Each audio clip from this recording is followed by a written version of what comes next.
Pokiaľ sa stretávate s tým, že aj pri vašom jazierku je veľa komárov a neviete, čo s nimi, tak práve teraz si povieme o tom, ako sa dá vôbec zamedziť vývoju alebo vzniku komárov v jazierku. Pani Sedláková, ja tomu vôbec neverím, že by sa niečo takéto dalo. Komáre sú veľmi nepríjemný hmyz, ktorý využíva každú vodnú mláku, stojatú vodu, aby sa tam veľmi rýchlo rozmnožoval.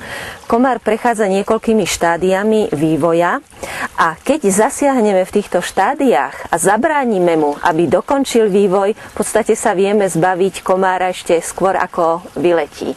No a na toto slúži jeden prípravok, ktorý my označujeme ako stop komárom.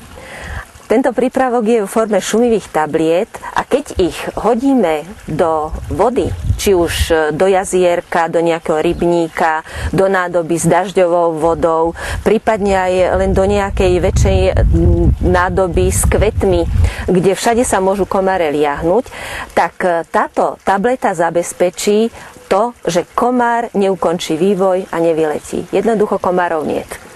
No to síce znie veľmi pekne, ale predpokladám, že to asi bude treba nejakým spôsobom obnovovať tie dávky, alebo ako to vôbec funguje? Samozrejme, ten prípravok nie je taký, že aplikujeme jednu tabletu a ošetríme celú dedinu raz za rok. Jedna tableta, 2-gramová, slúži na ošetrenie asi 8 metrov kubických vody. A trvá toto ošetrenie 1 mesiac. To znamená, že v priebehu toho 1 mesiaca sa tam nevyliahnú komáre. Čiže čo by sa stalo, taká moja záľudná otázka, keby som dal po mesiac a týždeň ďalšiu tabletu? Už mám problém. Myslím si, že ešte vtedy problém by nebol, lebo ten vývoj komára trvá dlhšie a tá tableta môže zasiahnuť v ktoromkoľvek larválnom štádiu. Čiže aj ten týždeň ešte keby ste prepasli, ešte stále zasiahne tie neskoršie štádia a zničí komáre. No dobre, ale v rybníku, respektívne v jazierkách bývajú žaby, ryby a komáre síce zničíme, nezničíme si tým pádom aj rybičky a žaby? Keď rešpektujeme dávkovanie, tak môžem garantovať, že tento prípravok nezahubí ani ryby, ani žaby, ani ostatné vodné živočíchy. V tom povolenom dávkovaní je naozaj neškodný a tým, že je zameraný špeciálne na určité tie larválne štádia zvliekajúceho sa hmyzu, tak neškodí ostatným vodným živočíchom. Hovorili sme o tom maximálnom množstve vody, v akom sa dá použiť ten prípravok, ako je to s minimálnym množstvom?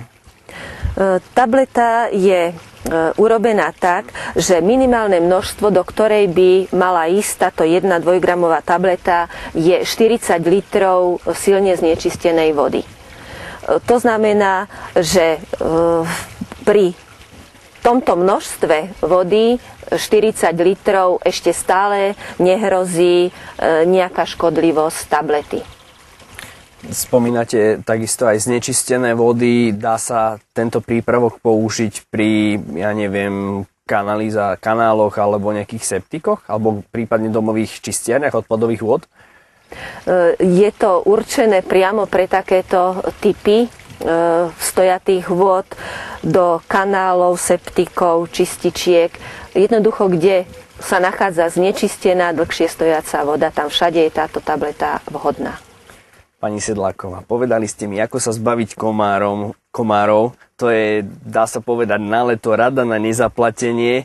Ja utekám ešte za Mírkou do arboreta, čo sme všetko pripravili ešte pre divákov, aby sme im ukázali. Ja vám zatiaľ ďakujem a teším sa na naše ďalšie prípadné stretnutia. Dovidenia. Dovidenia.